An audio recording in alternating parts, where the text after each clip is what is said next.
السلام علیکم ناظرین، میں طارق اسماعیل ساگر آپ سے 12 اپریل کو اس وقت رات کے قریباً 12 بج رہے ہیں مخاطب ہوں۔ تھوڑی دیر بعد 13 اپریل کی تاریخ ہو جائے گی۔ ناظرین کرام، اتنی سنسنی خیز اور بھرپور خبریں مجھے ملی ہیں، خصوصاً کشمیر فرنٹ پر جو لڑائی ہو رہی ہے اور دوسری جو ڈیولپمنٹ انڈیا اور پاکستان کی جنگی صورتحال کے حوالے سے ہو رہی ہیں، کہ میں بے چین ہو گیا ہوں کہ صبح تک ان کو دبا کے رکھوں۔ میں آپ کی خدمت میں یہ پیش کر رہا ہوں۔ سب سے پہلی تو میں آپ کو خبر یہ دے رہا ہوں کہ 2 بھارتی جنگی کشتیوں پر پاکستان نیوی نے بحیرہ عرب میں حملہ کیا ہے، جو پاکستان کے اندر گھس آئی تھیں اور وہ فرار ہونے میں کامیاب ہو گئی ہیں۔ دوسری ناظرین جو بہت ہی اہم خبر ہے کہ کوئٹہ سے آگے آپ کو پتہ ہے چمن ہے، چمن کے مشرق میں جو علاقہ ہے افغانستان کا، وہ سپن بولدک، سپن بولدک کے بالکل سامنے پاکستان کے جوابی حملے کو روکنے کے لیے افغان فوج کی مورچہ بندیوں کی اطلاعات ملی ہیں۔ یہ جو اطلاعات ہیں، ان کے وجہ کیا ہے؟ یہ جو امراللہ صالح ہے، اس نے 2 دن پہلے این ڈی ایس اور یہ جو بلوچستان لبریشن آرمی ہے BLA، ان دونوں نے مل کے پاکستان کی فینسنگ ٹیم، جو پاکستان نے باربڈ وار لگائی ہوئی ہے نا، اس پہ جو نگرانی کرنے والی ٹیم ہوتی ہے، گشت کرتی ہیں، ان پہ حملہ کر کے تو IED سے ہمارے 2 جوانوں کو ہٹ کیا تھا۔ آج پاکستان کی جوابی کارروائی کے خوف سے جب انہیں اطلاع ملی کہ جو ہونے والی ہے، تو انہوں نے یہ اقدامات کر لیے۔ ناظرین، میں نے آپ کو تھوڑے روز 2 یا 3 روز پہلے آپ کو بتایا تھا کہ مودی بہت خطرناک ہو گیا ہے اور وہ پاکستان سے اب ایک بھرپور جنگ کرنے والا ہے۔ تازہ ترین اطلاعات میں آپ کو یہ دے رہا ہوں کہ انڈیا K9 وجرا، جو ان کی بڑی گنیں ہیں، 777 گنز ہیں، یہ 30 تا 35 کلومیٹر مار کرتی ہیں۔ یہ ہاؤٹزر ہیں، ان کا مطلب رسپانس جو ہوتا ہے نا، بڑا خطرناک ہوتا ہے۔ یہ پاکستانی بارڈر پہ لے آئی ہیں اور کپواڑہ سیکٹر میں وہ سویلین پہ بھاری آرٹلری فائر کر رہی ہیں، اور انہوں نے LOC پر جو وہاں کے مسلمان آبادی ہے نا مقبوضہ کشمیر کی، اس کو ہیومن شیلڈ بنا رہی ہے، اس کی عقب سے فائرنگ کر رہی ہیں۔ پاکستان آرمی نے بھارتی فوج کا حملہ خیر بری طرح ناکام کر دیا ہے۔ پاکستان 155 آرٹلری گنز کا استعمال کر رہا ہے۔ یہ جو انڈیا سے ٹویٹ ہمیں مل رہے ہیں اس پہ ہے۔ ایک اور جو بڑا اہم ہے، ٹویٹر پر ہمیں ایک تصویر ابھی ملی ہے، یہ انڈین آکوپائڈ کشمیر کی جو کنٹرول لائن پہ مسلمان کشمیری آبادی ہے، اس کی تصویر ہے۔ اس کشمیری آبادی پر اس میں دکھایا گیا کہ بھارتی فوج گولیاں برسا رہی ہے، ان کو وہاں سے بھگا رہی ہے اور ان کو ہیومن شیلڈ بنایا ہوا۔ اب پاکستان سامنے سے منظر دکھائی دے رہا ہے، ظاہر ہے جو تصویریں اتاری گئی ہیں۔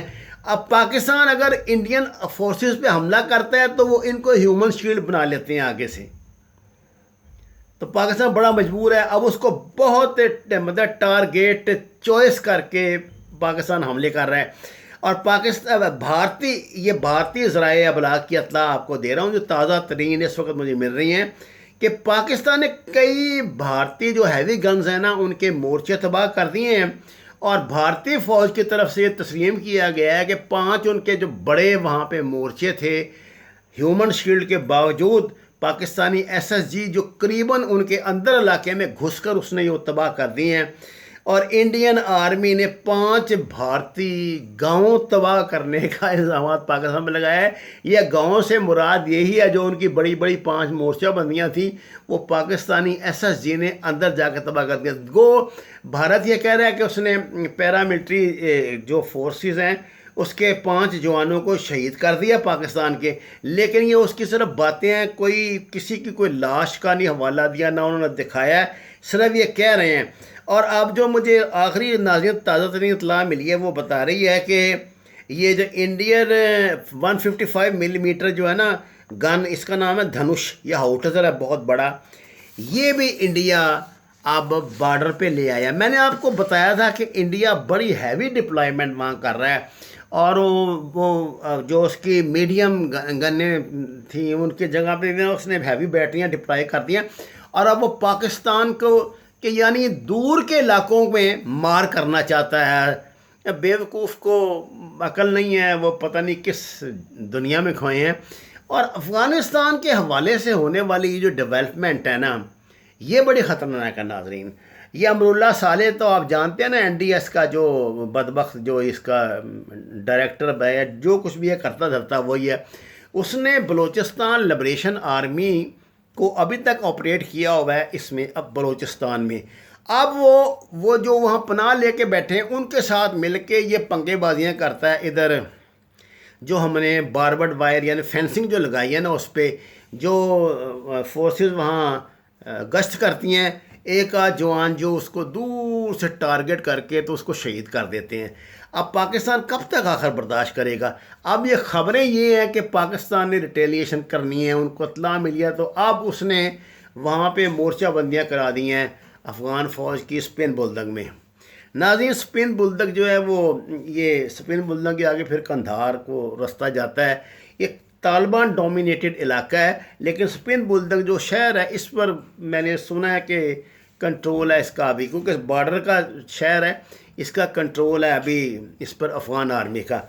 یہ صورت حال ہے. دیکھیں نا، بیک وقت ایک سمندر میں نیوی کے ساتھ انہوں نے پنگے بازی کی، 2 اپنی گن بوٹس جو پاکستان کے ایریا میں داخل کی تو ان کو مار بھگایا نیوی نے. اس کے ساتھ یہ افغانستان کی جو پنگے بازی، وہ 4-5 دن سے کوشش کر رہے ہیں کہ بلوچستان میں انٹری ڈالیں. آگے سے ان کو رسپانس بڑا سخت مل رہا ہے. میں نے آپ کو بتایا تھا کہ یہ جو پاکستان کا علاقہ ہے بلوچستان میں، تو ان کو گھسنے نہیں دے رہے وہ. اب وہ ڈیرہ غازی خان کے ساتھ ساتھ ڈیرہ اسماعیل ڈی آئی خان کے ساتھ ساتھ یعنی شمالی وزیرستان جو ہے اس کے ساتھ وہ یہ کر رہے ہیں شرارت کہ یہاں وہ دھماکے دھموکے کرا رہے ہیں. اب 3-4 انہوں نے دہشت گرد کی کارروائیاں بھی کرائی ہیں، اور میری جو اطلاع ہے اس کے مطابق وہاں 10-12 کالٹیز بھی ہو چکی ہیں پچھلے 3-4 دن میں. ان میں دہشت گرد زیادہ ہیں، 2-3 پاکستانی فوجی بھی شامل ہیں جو شدید زخمی ہوئے ہیں.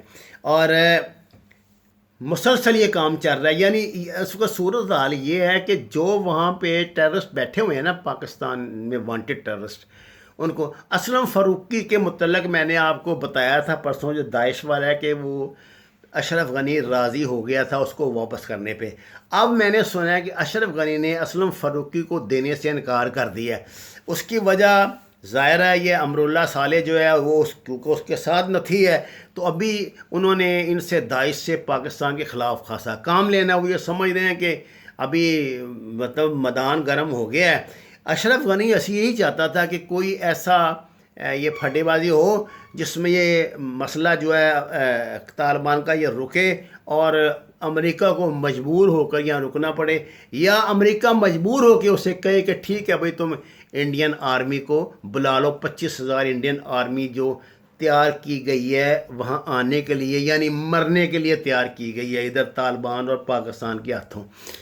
ناظرین یہ بڑا ہی خطرناک منظرنامہ ہے. دیکھیے اس وقت جو دنیا کس چکر میں پھنسی ہے، اور یہ جو خبیث ہیں یہ کیا کر رہے ہیں. یہ اس بدامنی اس خطے میں کر رہے ہیں جس کا انہیں ایسا خمیازہ بھگتنا پڑے گا. میں آپ کو بتا دوں، کبھی بھول کر یہ غلطی دنیا کا کوئی عقل مند جرنیل نہیں کرے گا کہ وہ پاکستانی فوج سے اس حالت میں ٹکر لیں. یہ تو زخمی چیتے ہیں، یہ تو چیر پھاڑ کے رکھ دیں گے تمہیں اندازہ ہی نہیں ہے یہ بیوقوفوں کو تم کیا کرنے جا رہے ہو. اور آج جو انہوں نے کیا انڈیا کے اندر گھس کر، جو بھی پاکستان جوابی کارروائی کرتا ہے وہ انڈیا کے اندر گھس کے کرتا ہے، اس کو بتاتا ہے کہ ہم آئے ہوئے ہیں، اور ان کو اس کا اندازہ اپنے فوجیوں کی کٹی پھٹی لاشوں سے ہو جاتا ہے. تو پاکستان کا رسپانس جو ہے وہ بڑا ہی سویر ہوتا ہے. مجھے سمجھ نہیں آتی کہ انڈیا کیا چاہتا ہے آخر. ہیومن شیلڈ بنا کے یہ بزدلوں کا کام ہوتا ہے. کوئی پروفیشنل فوجی ایسا برداشت ہی نہیں کر سکتا. اور آپ اگر وہ تصویریں ٹویٹر پہ دیکھیں گے تو آپ دیکھیں کہ ان میں جو وہ فوج وہاں موو کر رہی ہے وہ سارے مونے ہیں، یعنی سکھ نہیں ہیں، وہ ساری دوسرے رجمنٹس ہیں. ان کو تو سکھوں سے خوف ہے. سکھ تو انہوں نے نارتھ میں پھینک دیے ہیں کہ بھائی ان کو پتہ ہے کہ سکھوں نے تو اب سوال نہیں پیدا ہوتا نا کہ وہ انڈین فوج کا حصہ ضرور ہے، نام نہاد حصہ ہیں، جیسے ہی انہیں موقع ملے گا وہ اپنا آپ دکھائیں گے۔ ناظرین، یہ بڑی بگڑتی ہوئی صورتحال ہے، اور اس وقت جو عالمی طاقتیں ہیں وہ اپنے معاملات میں الجھی ہوئی ہیں۔ عالمی طاقتوں سے مراد ظاہر ہے امریکہ ہی ہے، وہ اپنے معاملات میں الجھا ہوا ہے۔ یہ بیوقوف یہ سمجھتے ہیں اس سے یہ فائدہ اٹھا لیں گے، ایسا کبھی ممکن نہیں۔ یہ دیوانے کا خوف ہے، یہ دیوانے کا خواب ہے۔ اگر خوش ہونے کے لیے دیکھنا ہے تو دیکھتے رہو۔ وَمَا عَلَيْنَا إِلَّا الْبَلَاغُ الْمُبِينُ۔ ناظرین کرام، یہ میرا آفیشیل چینل ہے، آپ سے درخواست ہے اسے سبسکرائب کریں، احباب میں اس کی تشہیر کریں، اور مجھے اپنی دعاؤں اور محبتوں سے نوازیں۔ جزاک اللہ۔